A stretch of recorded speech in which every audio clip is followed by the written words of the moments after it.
Now, Deputy President Rigathi Gachagua's decision to use a commercial flight to Mombasa has exposed the tensions in the ruling coalition, with the majority of members of parliament castigating DP Gachagua for what they termed as a well-choreographed PR show meant to draw sympathy from members of the public.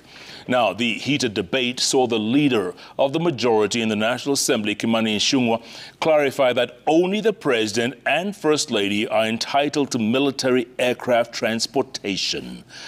We begin our broadcast with our very own Seth Olale.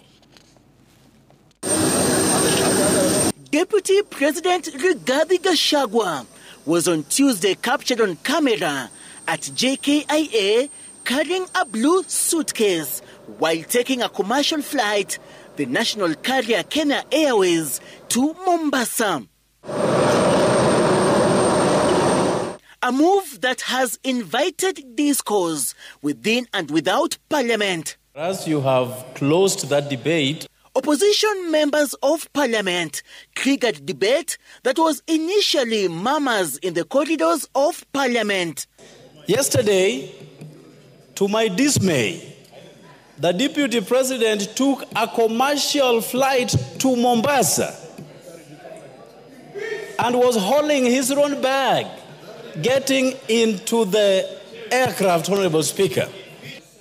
What struck me, Mr. Speaker, in that episode, as somebody who has traveled a lot, is the kind of bag the Deputy President was carrying.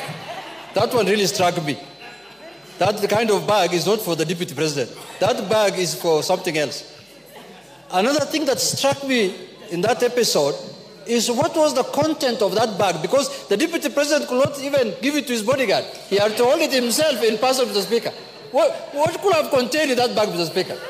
I don't know whether a committee of this Parliament can get to know for us. What is the content of that bag that you cannot even trust with Ngunjiri Wambugu was behind him, that he held for me this bag, Mr. Speaker? And therefore, anything that can create dysfunction in government must be sorted out as quickly as possible. Honorable Speaker, you know, when a hyena wants to eat its children, he starts saying that they smell like a goat. Honorable Speaker, I don't know who is the hyena here, who is the goat here. But Honorable Speaker, something is definitely not working. Honorable Speaker, from where we sit as Azimio members, we see a situation where the marriage is not working. MPs affiliated to the Kenya Kwanza coalition dismissing DP Gachagua's move as a PR stunt aimed at drawing public sympathy. It was a shame, Honorable Speaker, to see His Excellency Deputy President moving around carrying a bag, in as much as one wants to pull some PR stunts with, and I say this, Honorable Speaker, with tremendous respect, we should question. It is about time we question the members of staff that work with His Excellency the Deputy President. The Deputy President is on record saying that he is a product of the drama festival. He has acted on stage, in plays, even at the University of Nairobi, Mr. Speaker. So if he decides to put up a play, it is not the place of the whip to call him out on putting up a PR show, Mr. Speaker.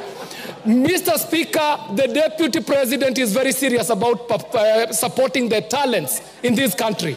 Only a few days ago, Mr. Speaker, the Deputy President was there for the launch of the Bahati show, Mr. Speaker.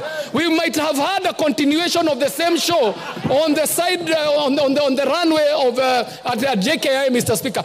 The heated debate coming barely a week after the Deputy President publicly revealed that he has been forced to contend with transport logistic challenges. Nilichelewa, I had matatizo with my transport arrangements. Alafu ikaingia mambo ya hewa. Nikachelewa kutoka. Nikakwama pale kati ya Longonot na Naivasha karibu 2 hours. Ndio nifike hapa.